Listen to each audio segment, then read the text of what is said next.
UC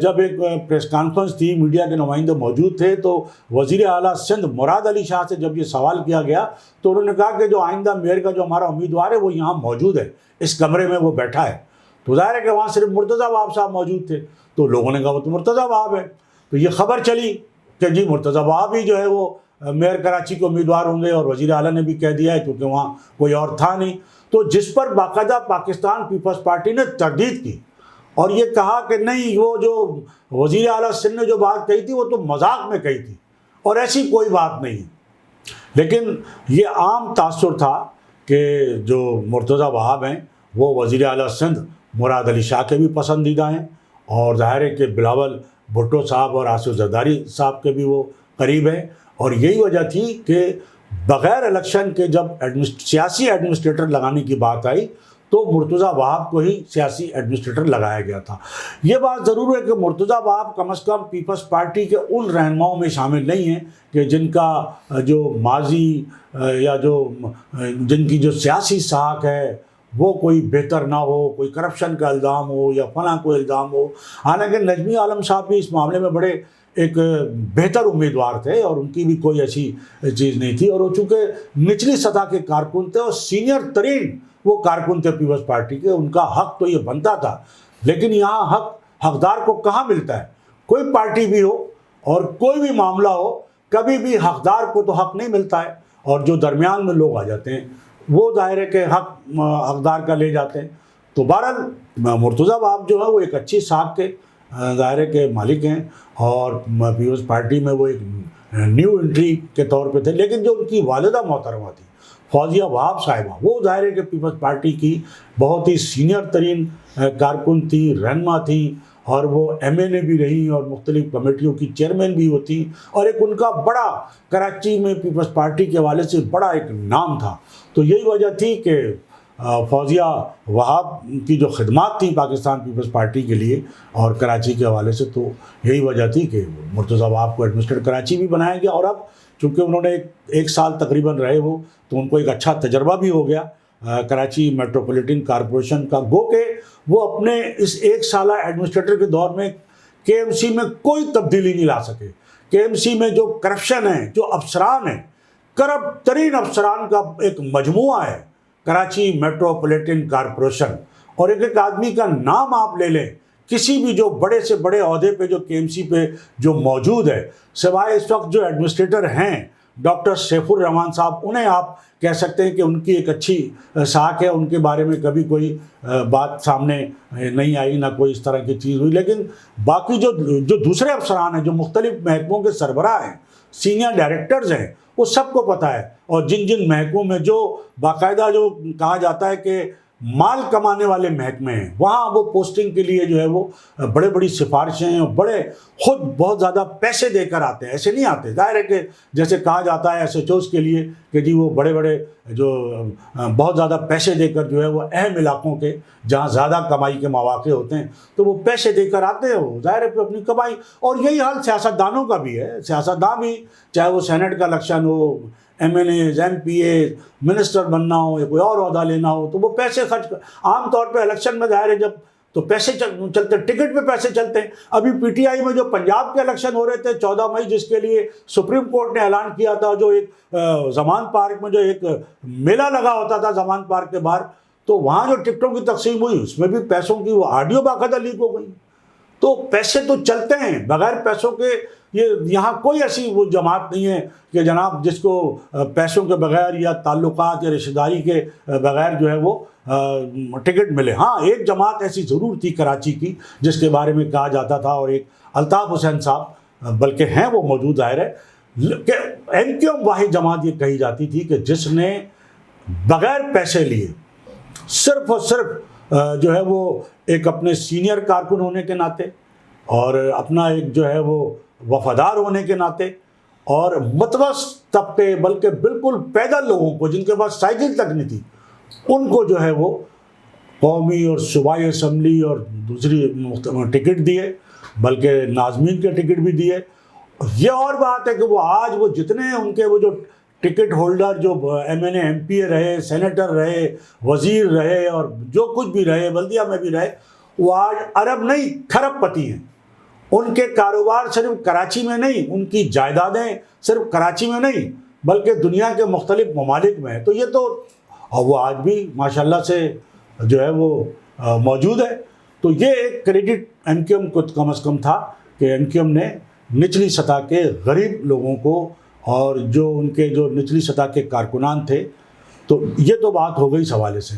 بہرحال ہم آپ کو وہ پوری لسٹ کیا سنائیں، وہ بڑی لمبی چوڑی لسٹ ہے اور اب یقیناً آپ کے علم میں آ گئی ہوگی کہ کراچی کے میئر کے امیدوار کے لیے مرتضیٰ وہاب، حیدرآباد کے لیے کاشف شورو، اور اسی طرح جو کراچی کے جو ٹاؤن ہے جہاں پہ پیپلز پارٹی ہے وہاں بھی انہوں نے امیدواروں کا اعلان کر دیا ہے. لیکن جماعت اسلامی نے پھر ایک بار جو ہے اس پہ اعتراض کیا اور انہوں نے کہا ہے کہ پیپلز پارٹی جو ہے وہ بددیانتی کرے گی اور دھاندلی کرے گی اور یہ کرے گی، اور ہم پیپلز پارٹی اپنا زبردستی کیوں میئر لانا چاہتی ہے. لیکن ابھی زبردستی میئر کہاں لائی پیپلز پارٹی؟ جماعت اسلامی نے تو الیکشن سے پہلے اعلان کر دیا تھا کہ جی ہمارے امیدوار حافظ نعیم الرحمان ہوں گے، اور الیکشن 3 دفعہ ملتوی ہوئے. لیکن سب سے بڑی جو کمپین چلی وہ یہ چلی کہ جماعت اسلامی کے جو میئر کے امیدوار ہیں وہ حافظ نعیم الرحمان ہوں گے.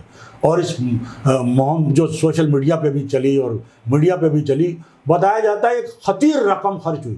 تو وہ تو پہلے ہی اپنے آپ کو میئر کا اعلان کر چکے تھے. تو یہ کہنا کہ جی پیپلز پارٹی اپنا زبردستی میئر لانا چاہتی ہے، تو آپ نے تو الیکشن ہونے سے پہلے میئر کراچی کے امیدوار کا اپنا اعلان کر دیا تھا. تو اب دیکھنا یہ ہے کہ لیکن ابھی بھی ظاہر ہے کہ پیپلز پارٹی نے اعلان کیا ہے امیدوار کا، لیکن کھیل ابھی باقی ہے. میں نے کل بھی آپ سے کہا تھا، اس سے پہلے بھی ویڈیو میں، کہ اصل جو جسے کہتے ہیں اس وقت جو میئر کراچی کی کامیابی کا جو دار و مدار ہے وہ پی ٹی آئی کے یو سی چیئرمینوں پر ہے کہ وہ کس کے ساتھ جاتے ہیں. عمران خان صاحب اعلان کر چکے ہیں، یعنی عمران خان صاحب اتنے برے حالات میں بھی یہ ہے کہ انہوں نے کم از کم چلیں ایک ہی اعلان کیا. لیکن اب وہ اعلان پر کس حد تک عمل ہوتا ہے؟ دیکھیں ابھی تک جو کراچی میں پی ٹی آئی کے جو یو سی چیئرمین اور وائس چیئرمین ہیں، کسی ایک کی جانب سے بھی ابھی تک کوئی اعلان نہیں آیا کہ وہ کس کو سپورٹ کریں گے. پیپلز پارٹی کا دعویٰ بہت پہلے سے یہ رہا ہے کہ جی ہمارے رابطے ہیں، بلکہ ہماری جتنے رابطے ہیں پی ٹی آئی کے چیئرمینوں سے، جو یو سی چیئرمین ہیں، شاید پی ٹی آئی کے چیئرمین سے بھی ان کے رابطے نہ ہوں. اور بات تو درست ہے، پی ٹی آئی کے چیئرمین جو ہیں عمران خان صاحب، سابق وزیر اعظم، وہ تو اپنے M N A M P S سے رابطہ نہیں رکھتے تھے. تو وہ یو سی چیئرمین تو خیر کس کھاتے میں اور کس کھیت کو مولی ہیں ان کی نگاہ میں. جو ان کا ایک 4.25 سال کا جو رویہ رہا دور اقتدار میں، جب وہ وزارت عظمیٰ کے منصب پر فائز تھے، یہی وجہ تھی کہ بہت سارے لوگ جو تھے، M N As, M P S جو تھے، وہ ان سے ناراض تھے کہ وہ ان سے وقت مانگنے پر بھی جو ہے وہ ان سے ملاقات، کیونکہ ان کے اور بہت سارے ضروری کام تھے، ضروری لوگ تھے جن سے وہ ہر وقت ملتے رہتے تھے. لیکن M N As, M P S جو ہے پی ٹی آئی کے ٹکٹ میں جو کامیاب ہوئے تھے وہ ترستے رہتے تھے ان سے ملنے کے لیے. تو بہرحال جو کراچی میں پی ٹی آئی کے جو U C chairman, vice chairman ہیں، ان کی وہ بڑی خاموشی ہے. اور یہ ان کی جو خاموشی ہے یقیناً یہ کسی طوفان کا پیش خیمہ ہے. اور جس دن بھی یہ اپنی زبان کھولیں گے یا اپنا ووٹ کا استعمال کریں گے، وہ کسی طوفان سے کم نہیں ہوگا کہ اس کے نتیجے میں میئر کراچی کامیاب ہوگا. تو چلیں، یہ تو ایک بات میئر کراچی کے الیکشن کے حوالے سے ہو گئی، وہ ہو ہی جائے گا اور دیکھتے ہیں کہ کون آتا ہے. لیکن اب بات کر لیتے ہیں جو کراچی کا اس وقت بڑا اہم مسئلہ ہے، جو مویشی منڈی کا. مویشی منڈی ہر سال قائم ہوتی ہے. پہلے سوراخ روڈ سے قریب سپر ہائی وے پہ لگتی تھی، تو وہ لوگ بڑی آسانی سے گو کہ وہاں بھی وارداتیں یہ وہ سب چیزیں چلتا رہتا تھا. کیونکہ آپ کو پتہ ہے سوراخ روڈ شروع ہوتے ہی وہاں جو لوگ رہتے ہیں اور وہاں جن لوگوں کا قبضہ ہے، یہ اس سے کون واقف نہیں ہے کہ وہ باقاعدہ یعنی سوراخ روڈ سے یا جیسے ہی آپ آگے بڑھیں گے یا دائیں یا بائیں اندر جائیں تو جا کے تو بتائیں وہاں پر. وہ تو نو گو ایریاز ہیں، آج سے تھوڑی ہیں. وہ تو ایک زمانہ ہو گیا کہ وہ نو گو ایریاز ہیں، وہاں تو پولیس نہیں جا پاتی ہے. افغان بستی وہاں قریب ہے، تو لوگ لٹتے تو عام رہتے ہی تھے. لیکن اب یہ جو مویشی منڈی نئی جو بنائی گئی ہے وہ اتنی دور بنائی گئی ہے، بتایا جاتا ہے کہ بہت اندر جا کے، دور جا کے، کہ جہاں جانا ہی بڑا مطلب ہے لوگوں کے لیے مشکل ہے. اور وہاں سے جانور خرید کے لانا، سوزوکی میں رکھ کے لانا، مطلب سوزوکی والا جو ہے وہ 8-10 ہزار روپے سے کم لینے کو تیار نہیں ہے وہاں سے جانور شہر میں پہنچانے کے لیے. اچھا، ابھی عید الاضحیٰ وہ بھی دور تھی، دور ہے ابھی بھی، لیکن 2 ہفتے ہو گئے تقریباً 2 ہفتے، ریکارڈ پر ہے یہ بات کہ 2 ہفتوں سے روزانہ کوئی نہ کوئی، ایک نہیں، ایک دن میں کئی وارداتیں ہو رہی ہیں. جو لوگ بھی وہاں جا رہے ہیں وہ لوٹ رہے ہیں. بلکہ ایک واردات تو 1-1.5 ہفتے پہلے ایسی بھی ہوئی، ایک جاننے والے ہیں، بزنس مین بھی ہیں، فیصل صاحب، وہ اپنی فیملی کے ہمراہ جو ہے الحبیب ریسٹورنٹ یا جو قریبی کوئی ریسٹورنٹ بارہ، وہاں وہ کھانا کھا کے نکلے تھے فیملی کے ساتھ، تو ان کو روکا گیا، وہ نہیں رکے تو گولیاں مار دی. 5 گولیاں ان کے لگی اور وہ آغا خان اسپتال میں داخل ہیں. اور یہ واردات 1.5 ہفتے پہلے کی، 1 ہفتے، اور مسلسل وارداتوں کی جو ہے اطلاعات مل رہی ہیں. اور یہ کہا جا رہا ہے کہ جی وہاں پر باقاعدہ جو ہے جو گاڑی نہیں اول تو ٹائروں میں گولیاں مارتے ہیں، اور گاڑی نہ رکو تو ڈائریکٹ فائر کرتے ہیں، ڈائریکٹ گولیاں مارتے ہیں. پھر وہ بڑے بڑے پتھر جو ہے وہ راستے میں جو ہے پھینک دیے جاتے ہیں، جس کے نتیجے میں گاڑی رک جاتی ہے یا گاڑی سلو ہو جاتی ہے تو وہ لوٹ. اب چونکہ لوگ جو قربانی کے لیے سنت ابراہیمی کا فرض ادا کرنے کے لیے جو اپنے جو جانور خریدنے جاتے ہیں ظاہر ہے، تو وہ پیسے لے کر جاتے ہیں، لاکھوں روپے ان کی جیب میں ہوتے ہیں، تو وہ سب کو پتہ ہے یہ بات. تو اب یہ جو راستہ ہے جہاں پہ مویشی منڈی بنائی گئی ہے، بتایا جاتا ہے کہ اس میں 3 تھانوں کی حدود آتی ہے. اور شروع میں ہمارے پاس خود آڈیو ریکارڈنگ موجود ہے، یہ 2 ہفتے پہلے کی بات میں کر رہا ہوں کہ آڈیو ریکارڈنگ موجود ہے جس میں کہا گیا کہ جناب ہم جب وہاں سے گزرے تو زبردستی روکا گیا، لوٹا گیا، اور سڑک کے اس پار پولیس موبائل کھڑی ہوئی تھی اور وہ ہمیں لوٹ رہے تھے. اور جب وہ ہمیں لوٹ کے چلے گئے تو ہم پولیس کے پاس گئے کہ جناب یہ تو دیکھیں آپ تو سامنے تھے. کہنے کہ نہیں وہ ہمارا علاقہ نہیں لگتا، آپ سڑک کے اس پار ہیں، ہمارا تھانہ تو اس پار ہے. مذاق دیکھیں آپ کے کیا ہے یہ کہ وہ بیچارے جب گئے کہ جی آپ تو دیکھ رہے تھے، آپ کے سامنے ہو رہا تھا. کہنے کہ ہاں لیکن وہ علاقہ آپ اس پار تھے، ہم اس پار ہیں، ہمارا تھانہ وہ تھوڑی لگتا ہے.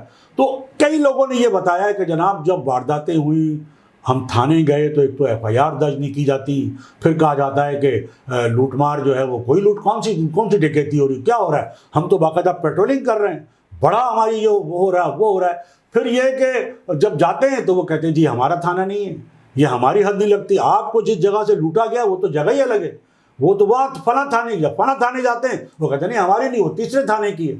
تو یہ ساری مطلب ہے کہ اس طرح کی صورتحال لوگوں کو درپیش تھی. اور اسی صورتحال میں شروع میں یہ کہا گیا کہ نہیں جناب وہاں بڑی پیٹرولنگ جو ہے وہ فورسز کی جو ہے وہ کر دی گئی ہے، اور پولیس کی جو ہے بڑی وہ کر دی گئی ہے، اور اب ایسا نہیں ہوگا، لیکن برابر ہو رہا ہے. ایک پولیس افسر کا باقاعدہ ویڈیو بیان جو ہے وہ بھی سوشل میڈیا پہ وائرل ہو رہا ہے. وہ یہ کہہ رہے ہیں جناب ہم نے بڑی سختی کی ہوئی ہے اور کوئی واردات ہم نہیں ہونے دے رہے ہیں، کچھ نہیں ہو، آپ آئیے خریداری کریے. یہ پولیس افسر کا بیان ہے. اور اس کے بعد جو ہے یہ اس کے بعد بھی یہ واقعات ہو رہے ہیں. اور ایک ٹی وی آرٹسٹ ہیں ولی شیخ صاحب، ان کی ویڈیو وائرل ہو رہی ہے. وہ باقاعدہ تھانے کے باہر کھڑے ہو کے FIR کٹوانے کے بعد FIR دکھا رہے ہیں. وہ کہہ رہے ہیں جناب میرے جو ایک ٹیلی ویژن کے جو پروڈیوسر تھے یا ساتھی تھے جو میرے ٹی وی کے، ان کو بھی لوٹ لیا گیا، ان کو بھی ان کی گھڑی، موبائل، پیسے، میری بھی گھڑی، موبائل، پیسے سب. تو وہ کہہ رہے ہیں کہ یہ حال ہے. اور وہ جو افسر کہہ رہے ہیں پولیس کے، وہ خود ان کا بھی کہنا ہے ولی شیخ کا کہ جناب ہمیں ہمارے وہ افسر کہہ رہے ہیں کہ DSP صاحب یا جو بھی افسر ہے کہ جناب کوئی واردات نہیں ہو رہی، کہ لیکن ابھی میں لٹ کر آیا ہوں. تو یہ باقاعدہ وارداتوں کا جو ہے یہ سلسلہ جاری ہے اور بڑے لوگوں کے تحفظات ہیں. لیکن لوگوں کو آخر جانور خریدنا ہے، قربانی کرنی ہے. شہر میں آپ نے پابندی لگا دی ہے. شہر آنے کے چھوٹی چھوٹی منڈیاں لگتی ہیں، وہ بھی پولیس کے چھتری تلے لگتی ہیں. آپ کو پتہ ہے پولیس کے بغیر، پولیس کو بھتہ دیے بغیر شہر کراچی میں ایک چھوٹا سا پتھارا نہیں لگ سکتا، ایک ٹھیلا کھڑا نہیں ہو سکتا، ٹھیلا، اگر آپ پولیس کو بھتہ نہ دیں. تو بیچارے جو جانور 2-2 4-4 جانور بھی جو بیچنے آتے ہیں وہ کوشش کرتے ہیں، وہ پولیس آتی ہے کہتی ہے کھڑے رہو لیکن پیسے دے دو اور اس کے بعد کھڑے رہو. تو یہ سلسلہ چل رہا ہے. تو وہ بیچارے ظاہر ہے کہ شہروں میں منڈیاں لگانے پر پابندی ہے، پورے شہر میں دفعہ 144 لگا دی ہے. 8 اور مقامات بھی ہیں مویشی منڈی کے، لیکن وہ بھی بہت دور دور ہیں. تو یہ جو صورتحال ہے بڑی خوفناک ہے کراچی کے شہریوں کے لیے. لیکن افسوسناک بات ہے کہ ابھی تک اس حوالے سے میری نظر سے کوئی بیان نہیں گزرا کسی بھی سیاسی یا مذہبی جماعت کا، کراچی سے خاص طور پر تعلق رکھنے والے یا جو بھی کراچی کا مینڈیٹ حاصل کرتے رہے ہیں یا کرتے ہیں یا کراچی کا دعویٰ کرتے ہیں، جس میں جماعت اسلامی بھی شامل ہے، PTI بھی شامل ہے اور دیگر جماعتیں بھی شامل ہیں. تو وہ ان کی جانب مذہبی جماعتیں بھی مذہبی جماعتیں ویسے تو بڑی وہ قربانی کے جانوروں کی کھالے لینے کے لیے فوراً پہنچ جاتی ہیں. کہ جناب یہ ہے وہ کھا لیں بڑا وہ دے دیجئے ہم خدمت خلق کریں گے، یہ کریں گے وہ کریں گے، تو کھالوں پہ تو وہ فوراً ان کا وہ ہو جاتا ہے اور وہ کھالے لینے پہنچ جاتے ہیں. لیکن جہاں لوگوں کو پریشانی ہو رہی ہے، ان کی پریشانی کی جو لوگ لٹ رہے ہیں، بلکہ مرے ہیں لوگ، زخمی تو کیا لوگ ہلاک بھی ہوئے ہیں باقاعدہ لوٹ مار کے دوران، تو کوئی پوچھنے والا نہیں، کوئی ان کی داد رسی کرنے والا نہیں، اور کسی سیاسی جماعت کی جانب سے، کیونکہ یہ اتنا بڑا مسئلہ نہیں ہے سیاسی جماعتوں کے لیے، اور بہت سارے مسائل ہیں، سیاسی مسائل ہیں، ان پر ان کے بیانات، ان پر ان کی چیزیں جو ہے وہ آتی رہتی ہیں. لیکن جو جماعت اس وقت گراؤنڈ پر نہیں ہے، اس کے سربراہ نے، بانی و قائد MQM الطاف حسین نے اس پر فوری آج جو اپنا ایک ٹک ٹاک پہ بیان جاری کیا ہے. الطاف حسین صاحب نے بیان جاری کرتے ہوئے سارا ملبہ، سارا الزام جو ہے اور جو نظر بھی آتا ہے وہ پاکستان پیپلز پارٹی اور سندھ حکومت میں ڈال دیا ہے. الطاف حسین صاحب کا کہنا ہے کہ سندھ حکومت نے، پولیس نے مل کر، پیپلز پارٹی نے، سندھ حکومت نے، پولیس نے مل کر جو ایک تو اتنی دور جو ہے یہ منڈی قائم کی ہے، مویشی منڈی، اور پھر 3 تھانے ہیں جو کوئی داد رسی کے لیے موجود نہیں ہوتا. پولیس تو ظاہر ہے کہ بغیر پولیس کے تو کوئی جرم ہی نہیں ہوتا جب تک کہ پولیس ملوث نہ ہو. تو الطاف حسین صاحب نے تو نہ صرف یہ الزام عائد کیا ہے کہ پولیس کی اور پیپلز پارٹی کی اور سندھ حکومت کی ملی بھگت ہے، یہ سب کچھ ہو رہا ہے اور لوگوں کو لوٹا جا رہا ہے جو بیچارے جانور، بلکہ الطاف حسین صاحب نے پاکستان پیپلز پارٹی پر اغوا برائے تاوان کا بھی الزام لگایا ہے. الطاف حسین صاحب کا کہنا ہے کہ ماضی میں جو وارداتیں ہوتی رہی ہیں، جو کچے کے یا پکے کے ڈاکو جو لوگوں کو اغوا کرتے رہے ہیں، جو اغوا برائے تاوان کی جو وارداتیں ہوتی رہی، ان میں بھی پیپلز پارٹی کے لوگ ملوث رہے ہیں اور ان سے پھر رہائی کے لیے پیپلز پارٹی کے لوگ جو ہے مذاکرات کرتے رہے. یہ ان کا ماضی ہے کہ وہ اغوا برائے تاوان کی وارداتوں میں ملوث رہے ہیں. اور یہ مویشی منڈی والا معاملہ جو ہے یہ بھی سندھ پولیس اور پیپلز پارٹی کے لوگ اس میں جو ہے وہ ملوث ہیں، اور کراچی کے لوگوں کی داد رسی کرنے والا کوئی نہیں ہے. تو جناب یہ ہماری آج کی گفتگو. اس سے پہلے کہ میں آپ سے اجازت دوں، میری آپ سے یہی گزارش ہوگی کہ آپ think T V HD channel کو سبسکرائب کر لیں، اپنے دوستوں میں شیئر کریں اور لائک کریں. اس کے ساتھ ہی آج کی اس نشست سے صابر علی کو اجازت. اللہ حافظ. تھنک ٹی وی HD کو سبسکرائب ضرور کر لیں اور بیل آئیکن کا بٹن دبائیں تاکہ ہماری نئی آنے والی ویڈیوز پر وقت آپ تک پہنچ سکیں. شکریہ.